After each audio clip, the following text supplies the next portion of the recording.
नमस्कार साथियों, मैं आपका दोस्त आपका मित्र एक बार लेकर फिर से हाजिर हूं आपके लिए करंट अफेयर नोट्स जो कि आपके सभी कॉम्पिटिटिव एग्जाम की दृष्टि से काफी इंपोर्टेंट रहते हैं। दोस्तों, ये इंपोर्टेंट नोट्स आपके सभी कॉम्पिटिटिव एग्जाम के लिए काफी इफेक्टिव फुल होंगे, तो आप वीडियो को अंत तक देखें। और आज का मोटिवेशनल कोड है हमारा, जागते रहना पढ़ते रहना, जागते रहना पढ़ते रहना, पिता की फिक्र को अब फक्र में बदलना है, पिता की फिक्र को अब फक्र में बदलना है। इसलिए जागते रहना पढ़ते रहना, थकते रहना, चाहे आपके हाथों में दर्द हो रहा हो, चाहे आपके सर में दर्द हो रहा हो, बुखार आ रहा हो, कब तक रहेगा, लेकिन फिर भी आप पढ़ते रहना, क्योंकि आपको पिता की फिक्र को फक्र में बदलना है। तो दोस्तों, जितनी भी मुसीबत, जितने भी दिक्कत आए, उन सभी को झेलते हुए अब आपका समय आ गया है कि आपको अपने साथ अपनी पढ़ाई को मजबूत करना है, अपनी तैयारी को और भी ज्यादा इफेक्टफुल करना है। तो आपको इस वीडियो को अंत तक देखना है। आइए शुरुआत करते हैं आज के हमारे बेस्ट करंट अफेयर नोट्स जो कि आपके सभी कॉम्पिटिटिव एग्जाम की दृष्टि से काफी इंपोर्टेंट रहेंगे। ठीक है दोस्तों, आशा करता हूं आपके चेहरे पर खुशी आई होगी, आपको काफी मोटिवेशनल कोड आपको पसंद आया होगा। इसी के साथ हम शुरुआत करेंगे आज के इस बेस्ट वीडियो की। हाल ही में उपराष्ट्रपति एम वेंकैया नायडू ने महाबाहु ब्रह्मपुत्र नदी विरासत केंद्र का उद्घाटन किया है। दोस्तों, हाल ही में यदि हम बात करें कि भारत के उपराष्ट्रपति एम वेंकैया नायडू जी के द्वारा एक महाबाहु ब्रह्मपुत्र नदी विरासत केंद्र का उद्घाटन किया गया है। इसका उद्घाटन कहां पर किया गया है? तो असम गुवाहाटी में इसका हाल ही में उद्घाटन किया गया है।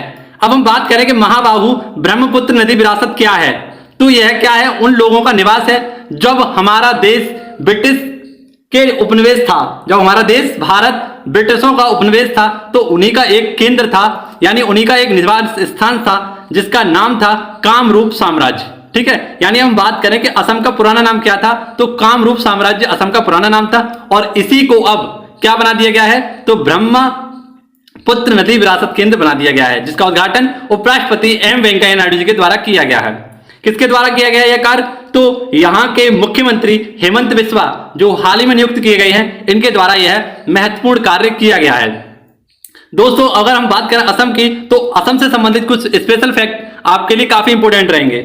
जैसे हाल ही में तो बात करें कि जीआई टैग असम की जुड़ीमा राइस वाइन को दिया गया था। यह करंट का क्वेश्चन है, तो आपको याद रखना है।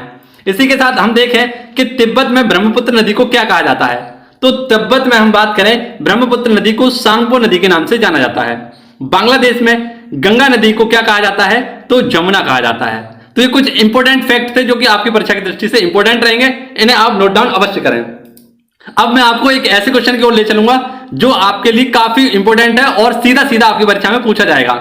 आइए देखते हैं इस क्वेश्चन की ओर, और यह क्वेश्चन आपके लिए काफी इंटरेस्टिंग होगा और इसे आप अंत तक अवश्य देखें, क्योंकि इसमें पूछा गया है कि हाल ही में यदि हम बात करें, पूछा गया है कि जिम कॉर्बेट नेशनल पार्क का नाम बदलकर क्या किया गया है। तो हाल ही में यदि हम आपसे बता दें कि आपको पता है जिम कॉर्बेट नेशनल पार्क, जिसे हम हैली नेशनल पार्क के नाम से भी जानते हैं, यानी यदि हम बात करें इस नेशनल पार्क की स्थापना 1936 में की गई थी, तब इसका नाम था हैली नेशनल पार्क, जिसका नाम बदलकर जिम कॉर्बेट नेशनल पार्क दिया गया। और हाल ही में इस अब नेशनल पार्क का नाम रामगंगा नेशनल पार्क कर दिया गया है। इसका राइट आंसर हो जाएगा रामगंगा नेशनल पार्क। यह नेशनल पार्क कहां स्थित है? तो उत्तराखंड, भारत में यह नेशनल पार्क स्थित है। बात करें उत्तराखंड की, तो उत्तराखंड के प्रेजेंट टाइम में सीएम कौन है? तो पुष्कर धामी। ठीक है दोस्तों, इसी के साथ हाल ही में भारत का नया नेशनल पार्क बनाया गया है और यह असम का 7वां नेशनल पार्क है। इसका नाम है देहिंग पटकाई। क्या नाम है दोस्तों? देहिंग पटकाई इस नेशनल पार्क का नाम है। अब दो क्वेश्चन जो कि आपकी परीक्षा की दृष्टि से इंपोर्टेंट है, आइए इन्हें देखते हैं और इन्हें समझने की कोशिश करते हैं। सबसे ऊंचा हर्बल पार्क यह कहां बनाया गया था? तो यह भी उत्तराखंड में बनाया गया था। सबसे ऊंचा जंगल हीलिंग पार्क यह भी उत्तराखंड में ही बनाया गया था। तो दोस्तों, यह इंपोर्टेंट फैक्ट आपको इस क्वेश्चन से याद रखने थे, क्योंकि यह क्वेश्चन आपकी परीक्षा की दृष्टि में सिर्फ आपसे पूछा जा सकता है, क्योंकि एसएससी जीडी का एग्जाम अब आपके नजदीक है और आपको अब कलम पेंसिल उठाकर करंट अफेयर को भी पढ़ना जरूरी हो गया है। तो आप अपने कलम, कॉपी, पेपर को साथ में रखिए और ऐसे महत्वपूर्ण प्रश्नों को मेरे साथ लिखने के लिए तैयार रहें, क्योंकि यह इफेक्टिव वीडियो आपके लिए काफी इंपोर्टेंट रहने वाली है। यदि आपको हमारी वीडियो पसंद आई हो तो दोस्तों के साथ इसे शेयर करना ना भूलें और इसे लाइक अवश्य कर लें, जिससे कि मैं आपके लिए और भी अच्छे रूप से करंट अफेयर प्रोवाइड करा सकूं। आइए अब हम शुरुआत करेंगे नेक्स्ट क्वेश्चन की, जिसमें मैं आपको बताऊंगा काफी इंपोर्टेंट डेट्स जो कि आपके सभी कॉम्पिटिटिव एग्जाम की दृष्टि से इंपोर्टेंट रहने वाली हैं। क्वेश्चन नंबर 3 है हमारा और हमसे पूछा गया है कि प्रतिवर्ष विश्व पर्यावरण दिवस कब मनाया जाता है। प्रतिवर्ष विश्व पर्यावरण दिवस कब मनाया जाता है। यदि हम बात करें कि पर्यावरण क्या होता है तो इसे हम कह सकते हैं वर्ल्ड हैबिटेट डे यानी निवास स्थान दिवस। ठीक है दोस्तों, कब मनाया जाता है तो प्रत्येक अक्टूबर के पहले सोमवार को यह दिवस मनाया जाता है और 2021 में यह अक्टूबर का पहला सोमवार 4 अक्टूबर को पड़ा है, इसीलिए यह विश्व पर्यावरण दिवस 4 अक्टूबर को बनाया गया है। अब बात आती है कि इसका 2021 में थीम का रखा गया है, तो यह आपके लिए काफी इंपॉर्टेंट है, इसे आप याद रख लीजिए। Accelerating urban action for a carbon free world 2021 की इसकी थीम रखी गई है। अब हम देखेंगे कुछ इंपॉर्टेंट डेट्स जो कि आपकी परीक्षा की दृष्टि से इंपॉर्टेंट रहेंगी, तो इन्हें आप मेरे साथ नोट डाउन कर लीजिए या फिर इनका एक बार रिवीजन कर लीजिए।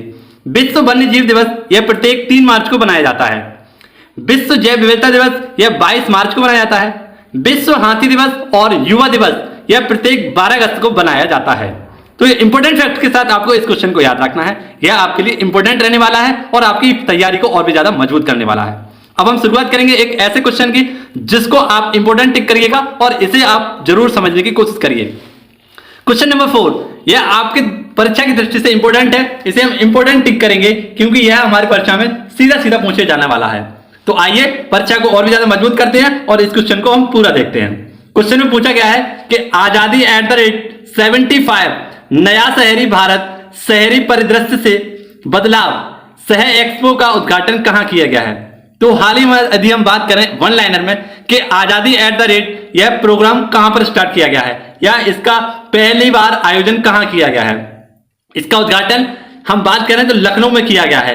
कहां पर? लखनऊ में। प्रधानमंत्री नरेंद्र मोदी जी इसमें सहभाग की थी और इन्हीं के द्वारा इसका उद्घाटन किया गया था।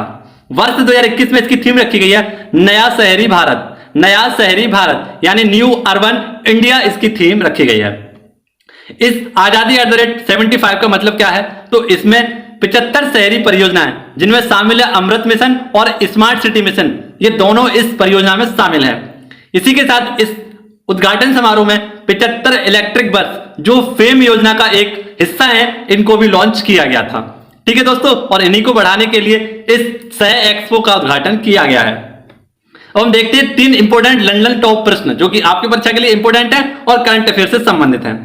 डेक्स एक्सपो 2022 का आयोजन कहां किया गया है तो गांधीनगर गुजरात में इसका आयोजन किया गया है। इसी के साथ हम बात करें कि डिफेंस एक्सपो 2020 का आयोजन भी लखनऊ में ही किया गया था, परंतु आपको याद रखना है कि डिफेंस एक्सपो 2022 का आयोजन गांधीनगर गुजरात में किया गया है। इसी के साथ यदि हम बात करें कि एरो इंडिया 2021 का आयोजन कहां किया गया तो इसका आयोजन किया गया है बेंगलुरु जो कि कर्नाटक की राजधानी है। इसी के साथ खेल यूनिवर्सिटी या यूं कहें मेजर ध्यानचंद खेल यूनिवर्सिटी इसका उद्घाटन कहां पर किया गया है तो यह भी मेरठ में ही किया गया था। मेरठ उत्तर प्रदेश में इसका उद्घाटन किया गया था। आशा करता हूं आपको ये वीडियो पसंद आ रही होगी। वीडियो क्वेश्चन काफी अच्छे से समझ में आ रहे होंगे। यदि पसंद आ रहे हैं तो एक बार लाइक और दोस्तों के साथ शेयर करना ना भूलें। अब हम शुरुआत करेंगे ऐसे प्रश्न की जो कि आपके लिए काफी न्यू जानकारियां होंगी जिन्हें आप समझकर पढ़कर और भी ज्यादा खुश होंगे, जो कि आपके चेहरे पर खुशी लेकर आएंगे कि इतनी बढ़िया जानकारी यह हमें आज पता चली है। ठीक है दोस्तों, आइए शुरुआत करते हैं इस क्वेश्चन की। क्वेश्चन नंबर 5 इसमें पूछा गया है कि कॉमनवेल्थ गेम्स 2022 का आयोजन कहां किया जाएगा। तो हाल ही में यदि हम बता दें कि कॉमनवेल्थ गेम्स, सबसे पहले समझेंगे कि कॉमनवेल्थ क्या होता है। तो कॉमनवेल्थ का मतलब होता है उपनिवेश। किसका उपनिवेश? यह जितने भी देश थे जो ब्रिटेन के उपनिवेश देश थे, यानी जिनको उन्होंने ब्रिटेन के द्वारा गुलाम बनाया गया था, उन सभी देशों को किसका नाम दिया जाता है तो उन्हें कॉमनवेल्थ कंट्री के नाम से जाना जाता है। ठीक है दोस्तों, इसी को हम राष्ट्रमंडल देशों के नाम से जानते हैं। ठीक है दोस्तों, और इन्हीं सभी देशों के ग्रुप का एक गेम्स आयोजित किया जाता है जिसे हम कॉमनवेल्थ गेम्स कहते हैं। और 2022 का यह आयोजन बर्मिंघम इंग्लैंड में ही होने वाला है। कहां पर होगा तो बर्मिंघम इंग्लैंड में इसका आयोजन किया जाएगा। प्रत्येक 4 साल में इसका आयोजन किया जाता है। याद रखना है आपको, प्रत्येक 4 साल में ही कॉमनवेल्थ गेम्स का आयोजन किया जाता है। इसी को हम राष्ट्रमंडल खेलों के नाम से भी जानते हैं और इनका भी आयोजन 4 साल में ही होता है। तो आपको याद रखना है कि राष्ट्रमंडल खेल और कॉमनवेल्थ खेल दोनों सेम ही हैं। ठीक है दोस्तों, अगर हम बात करें कि 2018 के यह कॉमनवेल्थ गेम्स कहां पर हुए थे तो गोल्ड कोस्ट ऑस्ट्रेलिया में इनका आयोजन किया गया था। ठीक है दोस्तों, और यह 2022 में चर्चा का विषय क्यों बना हुआ है क्योंकि हाल ही में आपने जाना होगा कि हॉकी इंडिया इस बार इस कॉमनवेल्थ गेम्स में भाग नहीं लेगी, और इसकी मनाही किसके द्वारा की गई? तो हॉकी इंडिया के चेयरमैन ज्ञानेंद्र निगोवॉम के द्वारा यह ऐलान किया गया कि हॉकी इंडिया यानी टीम हॉकी, भारत की हॉकी टीम अब इस कॉमनवेल्थ गेम में हिस्सा नहीं लेगी। इसके दो कारण हैं, मुख्य कारण इसके दो हैं। यदि हम बात करें कोविड-19 और इंग्लैंड की भेदभाव नीति के कारण हॉकी इंडिया टीम इस बार कॉमनवेल्थ गेम्स में भाग नहीं लेगी। ठीक है दोस्तों, अब हम देखेंगे एक इंपॉर्टेंट फैक्ट जो कि आपके लिए इंपॉर्टेंट है, इसे नोट डाउन करिएगा। पूछा गया है कि हाल ही में एशियन गेम्स 2018 का आयोजन कहां किया गया?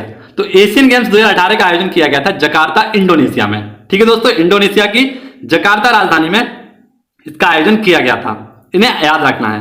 अब हम बात करेंगे ऐसे क्वेश्चन पर और आपको समझाऊंगा स्टेट बैंक ऑफ इंडिया के बारे में पूरी कहानी। तो इन्हें आप पूरा देखिए और अंत तक देखिए, काफी शॉर्ट तरीके से मैं आपको पूरी स्टेट बैंक को समझाने वाला हूं। इसके एक एक पॉइंट को आप नोट करिएगा जो आपके लिए काफी इंपॉर्टेंट और इफेक्टिव होगा।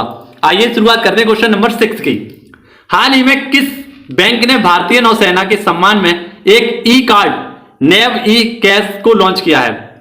एक ई कार्ड है यानी कि इलेक्ट्रिक कार्ड है।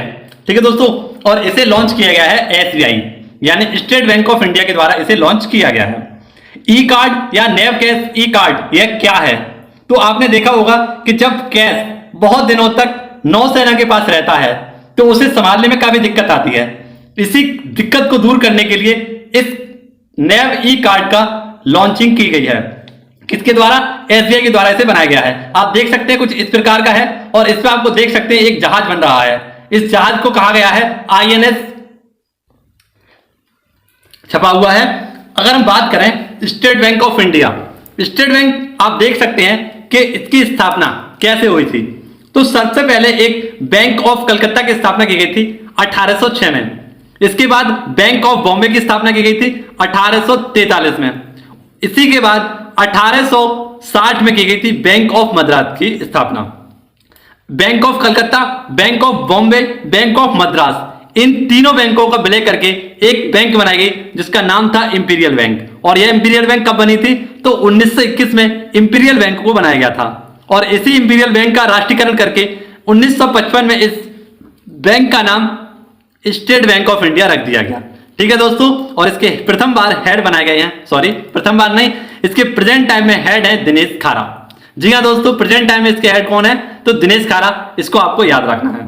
इसी के साथ आपको याद रखना है कि हाल ही में भीम यूपीआई नेपाल में स्टार्ट की गई थी। इसी के साथ एक बैंक का मुख्यालय आपको याद रखना है एसबीआई बैंक। इसका बैंक का मुख्यालय स्थित है लखनऊ में। ज्यादातर बैंकों के मुख्यालय मुंबई में है, लेकिन आपको याद रखना है कि सिडबी बैंक का मुख्यालय कहां पर है? तो यह लखनऊ में स्थित है।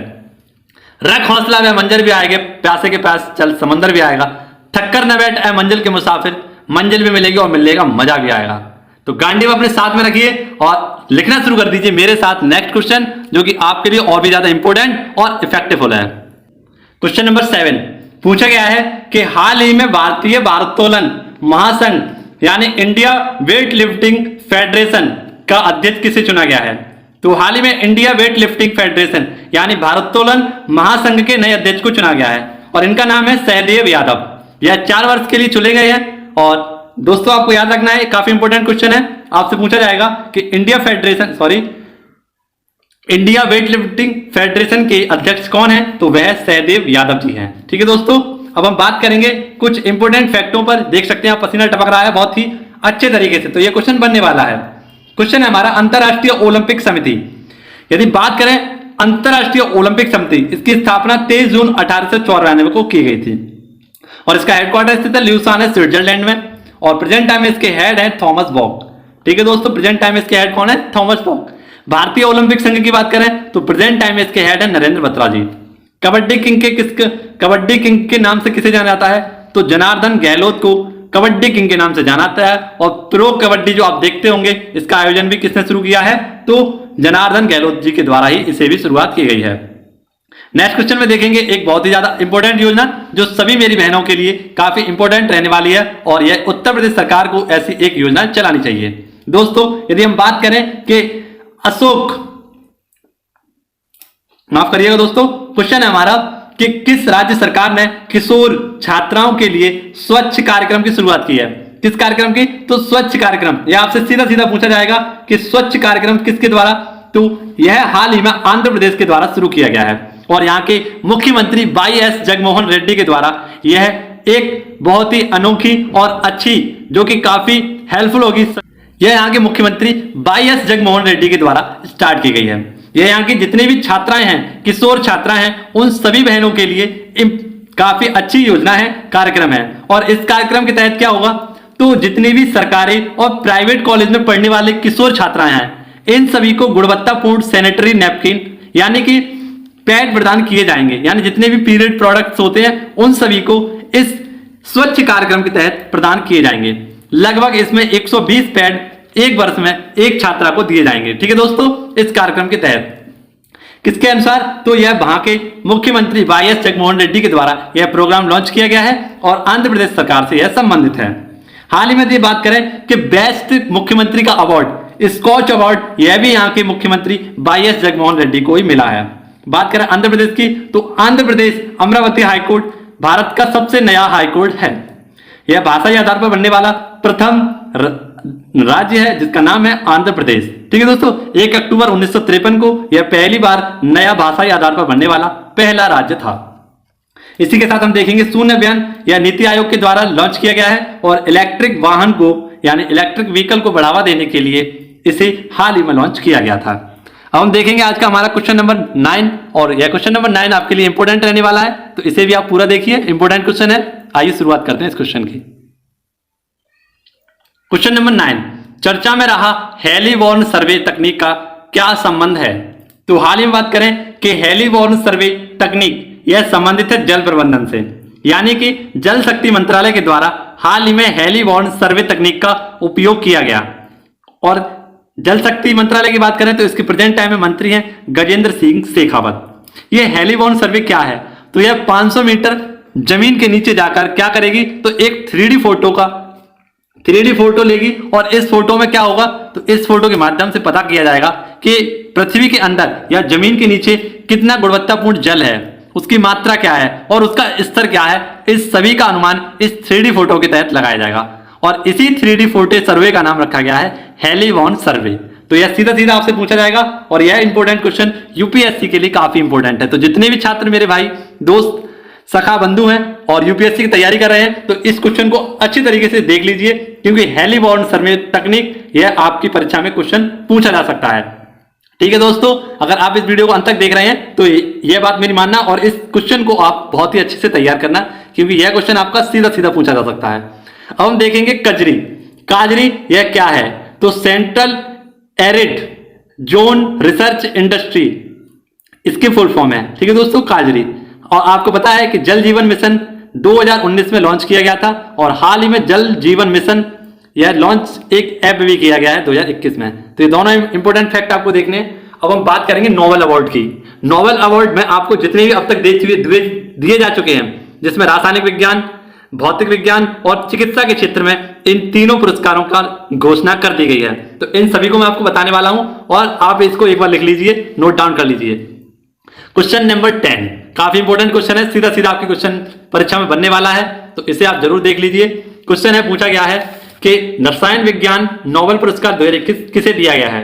तो सीधा सीधा देखिए आप, बेंजामिन लिस्ट, डेविड मैकमिलन, इन दोनों को हाल ही में रसायन विज्ञान का नोबेल पुरस्कार दिया गया है।